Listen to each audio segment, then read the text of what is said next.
Good morning, नमस्कार। स्वागत है आपका हमारे चैनल जीएस स्टडी 94 में। और दोस्तों मैं यश। तो दोस्तों आज का जो विषय है वो एडिटोरियल से संबंधित है और जिसे संपादकीय लिया गया वो है दैनिक जागरण का मुख्य भाग।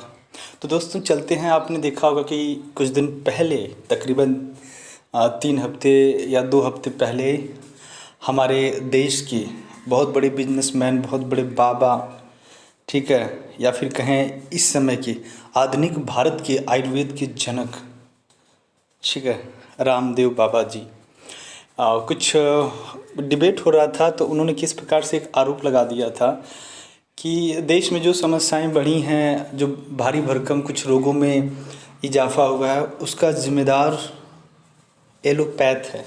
एलोपैथ का मतलब होता है दोस्तों अंग्रेज़ी दवाओं के माध्यम से जो उपचार, जो ट्रीटमेंट किया जाता है उसे एलोपैथ की श्रेणी में रखा जाता है। तो उसके बाद जो भी एलोपैथ से रिलेटेड जो भी फैकल्टी था, जो भी देश भर में जो जहाँ से खड़ा हो गया तो तहाँ से खड़ा हो गया, तमाम तरह के राष्ट्रीय मंचों के माध्यम से रामदेव जी का बहिष्कार किया जाने लगा। कई जगहों पे तो डॉक्टरों ने हड़ताल कर दिया कि हम दिन रात सेवा कर रहे हैं और एक ऐसा बाबा जो हमारे ऊपर आरोप लगा रहा है, एक ऐसा बाबा जो हमारी पद्धति को गलत बता रहा है और जो समस्याएं देश में उपजी हुई हैं उसका ज़िम्मेदार हम लोगों को बता रहा है, हमारी दवाओं को बता रहा है। ऐसे में कोविड-19 के बीच में हम अपने जान को दांव पर लगा कर इलाज कर रहे हैं और ये हमारे मनोबल को तोड़ने का काम कर रहे हैं। तो मैं मानता हूँ कि दोस्तों देख लीजिएगा, इस बार पूरी दुनिया में कहीं भी चले जाएं, यदि कोविड-19 के प्रकोप को रोका गया है तो एलोपैथ से ही रोका गया है। और कुछ जगहों पे, चुनिंदा जगहों पे जब एलोपैथ काम नहीं आया है तो लोगों ने सजेस्ट किया, लोगों ने सुझाव दिया कि भैया आप जो है कि थोड़ा सा आयुर्वेद को भी अपना कर देखें कि इसका प्रभाव आपके जीवन में क्या पड़ता है। मैं मानता हूँ दोस्तों, देखिए कभी कभार कुछ चीज़ें ऐसी होती हैं जो बहुत बड़े हथियार से न हो कि एक सुई से भी उसका काम हो जाता है। आप देखिए कि यदि आप को अपना खुद का बटन लगाना हो तो आप तलवार से नहीं लगाएंगे, एक सुई का प्रयोग करेंगे। दिखने में तो सुई बहुत छोटा है पर उसका काम बहुत बड़ा है। तो कभी कभार क्या चीज़ें हैं ना कि इस जगह पे किसका उपयोग बेहतर हो जाए और किसकी बॉडी बढ़िया तरीके से उस दवा को जनरेट कर ले अपने अंदर, ठीक है, और उसका प्रभाव जल्दी से जल्दी दिखाना स्टार्ट कर दे, ये कोई नहीं जानता। क्योंकि सबकी जो मैन्युफैक्चरिंग है, जो बॉडी सिस्टम है, जो इम्यून सिस्टम है, ये सारी चीज़ें अलग अलग हैं, ठीक है। कोई ज़रूरी नहीं है जितनी कैपेसिटी आपकी बॉडी की उतनी हमारी है। तो ये सारे तमाम तरह के अंतर है। पर इस तरह के जो विवादों से घिरे हैं, मुझे नहीं लगता कि इस विवाद को ज़्यादा तूल देना चाहिए, ज़्यादा महत्व देना चाहिए। क्योंकि दोस्तों आज हमारे देश में सही बातों पे कोई विवाद नहीं हो रहा है, सही चीज़ें कभी वायरल नहीं होती। बस फर्जी चीज़ें हैं तो भैया ये वायरल हो जाएंगी, वो वायरल हो जाएंगी, ठीक है। पर यार आप भी सोचिए ना, ऐसे तमाम तरह के युवा हैं जो चिंतित हैं भविष्य को लेकर, ऐसे तमाम तरह के लोग हैं जो सोच रहे हैं कि हम कैसे पढ़ें, कैसे आगे बढ़ें, इंजीनियर, डॉक्टर हम कैसे बने, हम कैसे एमडी बने, ठीक है। तो इसके लिए बड़ी पढ़ाई करनी पड़ेगी। ऐसा नहीं है कि लोगों ने जन जागरूकता नहीं फैलाया कि नहीं भैया ऐसा है कि लोग लूट रहे हैं तमाम तरह जगहों पे, कैसे किया जाए पढ़ाई लिखाई।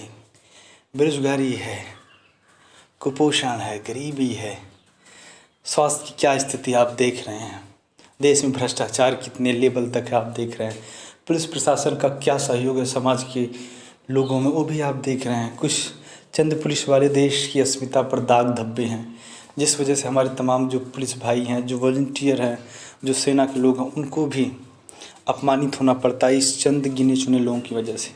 तो दोस्तों सारा मुद्दा वहीं निकल कर आता है कि जो इस समय बहुत बड़ा एक वार छिड़ गया, जो युद्ध छिड़ गया एलोपैथ और आयुर्वेद के बारे में, उसके बारे में आज हम यहाँ पर डिस्कस करेंगे।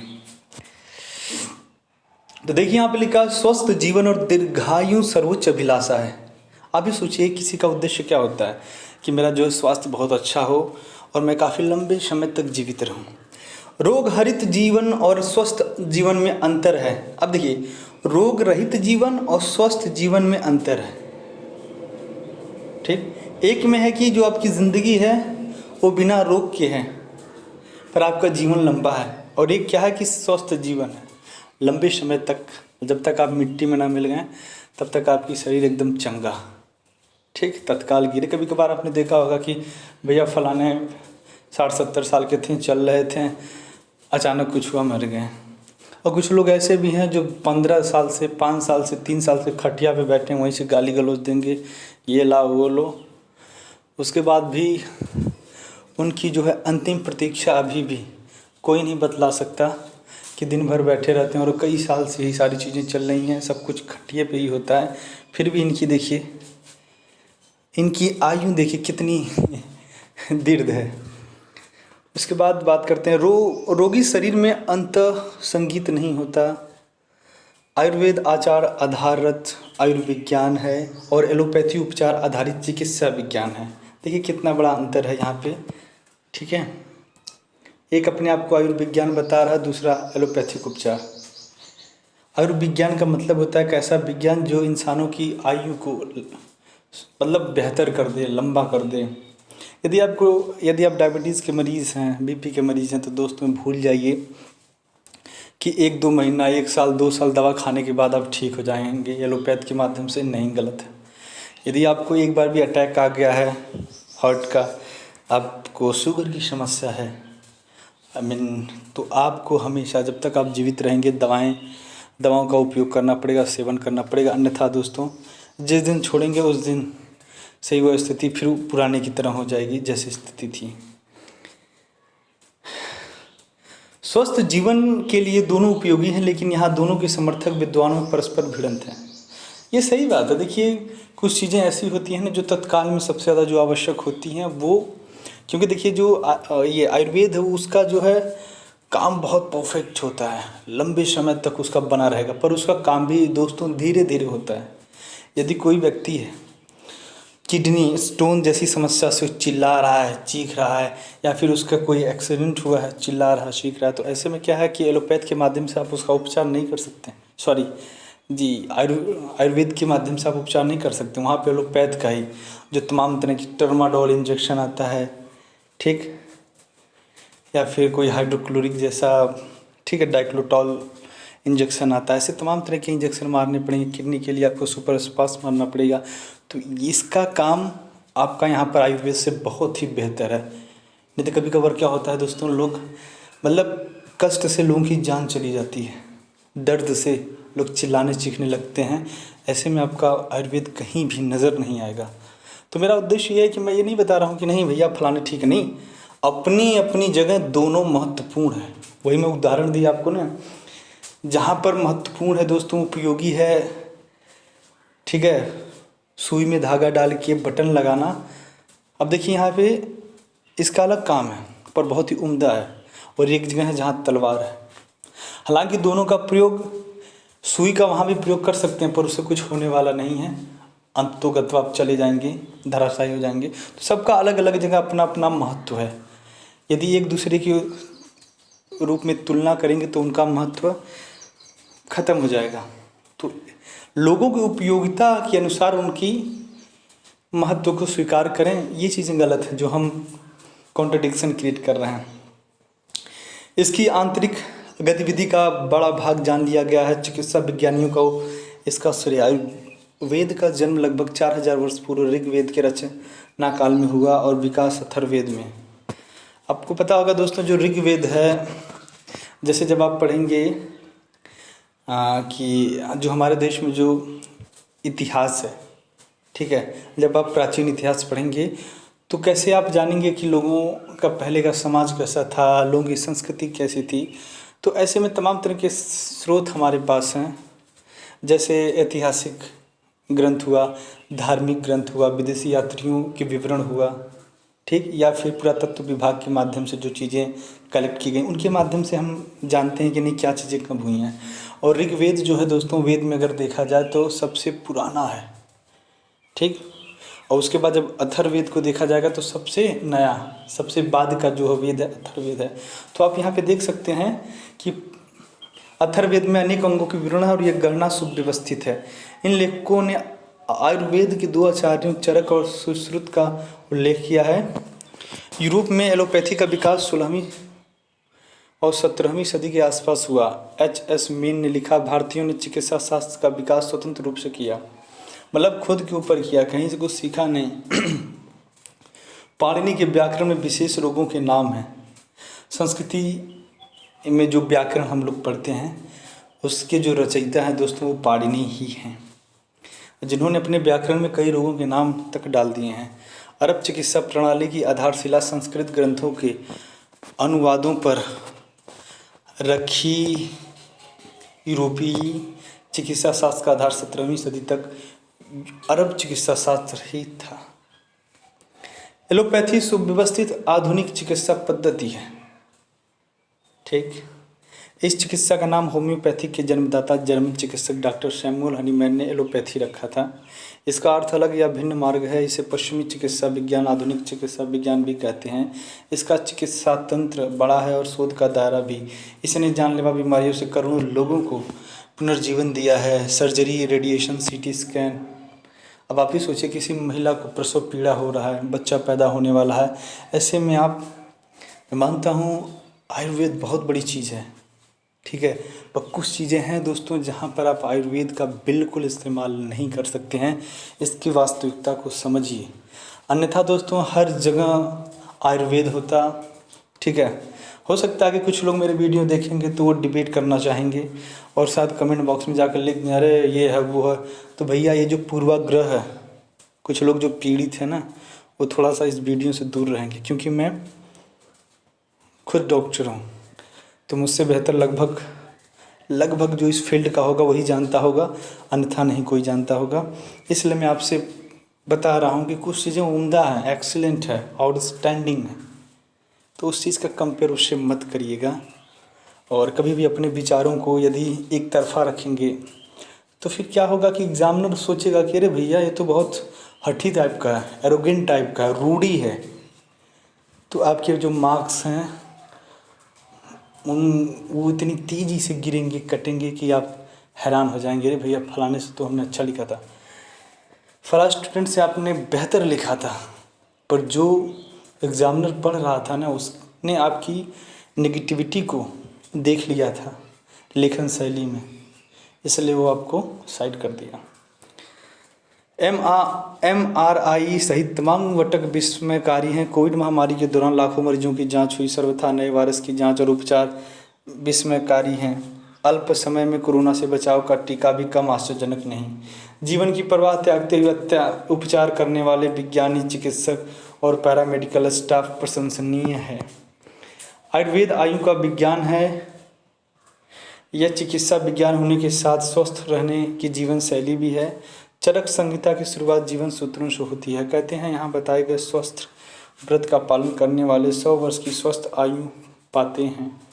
आरोग्य सुख है और रोग दुख, दुख का कारण रोग है। फिर रोगों का कारण बताते हैं। इंद्रिय विषयों का अतियोग, आयोग और मिथ्या योग ही रोगों के कारण है। रोगों से बचने के लिए जीवन शैली प्राकृतिक होनी चाहिए। ठीक है, अब देखिए यहाँ पे दिख रहा है कि रोगों से बचने के लिए जीवन शैली प्राकृतिक होनी चाहिए। प्राकृतिक का मतलब ये है दोस्तों, नेचर के ज़्यादा से ज़्यादा करीब रहें। अब आप दिन भर एसी, कूलर, फ्रिज का पानी, ठीक है, कुछ अलग तरह की लाइफ स्टाइल आप जी रहे हैं, रात को आप जाग रहे हैं, देर रात पार्टियां कर रहे हैं और सुबह में आप सो रहे हैं, तो कहीं ना कहीं आप नेचर के, प्रकृति के खिलाफ हैं। तो प्रकृति आपके खिलाफ हो जाएगी, क्योंकि प्रकृति आपको चलाती है, आप प्रकृति को नहीं चला सकते हैं। तो कहीं ना कहीं आपके शरीर के अंदर तमाम तरह के डिस्टर्बेंस हो सकते हैं।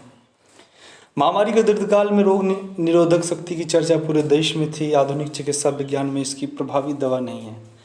आयुर्वेद में गिलोय सहित अनेक औषधियाँ हैं। महामारी की अवधि में ऐसी औषधियों की लाखों टन खपत पड़ी। हाँ, जो गिलोय औषधि का यहाँ पर जिक्र हुआ है, मैं उसके प्रभावशाली तत्वों, गुणों को एक्सेप्ट करता हूँ। और दोस्तों, इसने कोविड में बहुत अच्छा काम किया और इसे हो सकता है कि कुछ दिन बाद जो हमारे देश की सरकारें हैं, राष्ट्रीय संपदा के रूप में इसे घोषित कर दें, राष्ट्रीय औषधि के रूप में घोषित कर दें, और होनी भी चाहिए। तो मैं वही आपसे कह रहा हूँ, हर चीज़ का अलग अलग अनेक प्रकार से महत्व है। किसी से तुलना करके उसके महत्व को अपमानित या छोटा ना करें। अश्वगंधा, जटामासी, गुग्गुल जैसी औषधियों का प्रयोग बढ़ा है। चरक संहिता में सैकड़ों रोगों के उपचार हैं। अवसाद की भी औषधि है। बेसिक सर्जरी नहीं है। ज्वर के उत्ताप पर भी वैदिक ऋषि सतर्क थे। कहते हैं कुछ ज्वर एक दिन छोड़कर कुछ 2 दिन बाद आते हैं। ज्वर अपने साथ परिवार भी लाता है। यह अपने भाई कफ के साथ आता है। खांसी इसकी बहन है। राज्य क्षमा भतीजा है। इनकी औषधियाँ हैं। कोरोना के समय रोगी को समाज से अलग रखने की ज़रूरत हुई। अथर्ववेद में कहते हैं रोग के कारण समाज से अलग रहे व्यक्ति पुनः जनसंपर्क में जाएं। आधुनिक चिकित्सा विज्ञान में अनेक बीमारियों से बचने की औषधियाँ नहीं हैं। वैक्सीन इसका अपवाद है। अभी बताइए क्या कितना भी आप डेवलप कर लें, क्या आप आयुर्वेद में वैक्सीन का निर्माण कर सकते हैं? यदि दोस्तों वैक्सीन का निर्माण नहीं होता तो मुझे लगता है कि हर 10 में से 7 घर के बच्चे जो हैं अपाहिज होते हैं, पोलियो से प्रभावित होते हैं। और आप देख सकते हैं यहाँ पे एलोपैथी का जो महत्व है, जो प्रभाव है, कितना उम्दा, कितना एक्सीलेंट है। वैक्सीन इसका अपवाद है। आयुर्वेद में शरीर की रोग निरोधक क्षमता बढ़ाने की औषधियाँ हैं। ये क्षमता बढ़ाकर रोगों का प्रकोप रोका जा सकता है। कुछ विद्वानों का कहना है कि एलोपैथी में सामान्य रोगों को दबाने की दवा दी जाती है। एसिटाइल सैलिसिलिक एसिड रक्त को तरल बनाने की दवा बताई जाती है। चिकित्सक इसे हार्ट अटैक से बचने की दवा बताते हैं। आयुर्वेद में रक्त तरलता की औषधियाँ हैं। आधुनिक चिकित्सा में साइड इफ़ेक्ट बड़ी समस्या है। तमाम एलोपैथी औषधियाँ रोग के साथ रोगी को भी पीड़ती हैं। रोगी को तत्काल राहत के लिए ऐसी औषधियों की उपयोगिता है। स्टेरॉइड खतरनाक दवा है। कहते हैं कि इसका प्रभावी विकल्प नहीं है। औषधि विज्ञान के क्षेत्र में विकल्पहीनता उचित नहीं। ऐसे मामलों में शोध की आवश्यकता है। आधुनिक चिकित्सा विज्ञान में निरंतर शोध चलते हैं। विश्व स्वास्थ्य संगठन संसूचित रहता है। पहले शोध और फिर किन्हीं जीवों पर प्रभाव का आकलन, फिर मनुष्यों पर दवा के प्रभाव का आकलन। लगातार शोध से चिकित्सा विज्ञान समृद्ध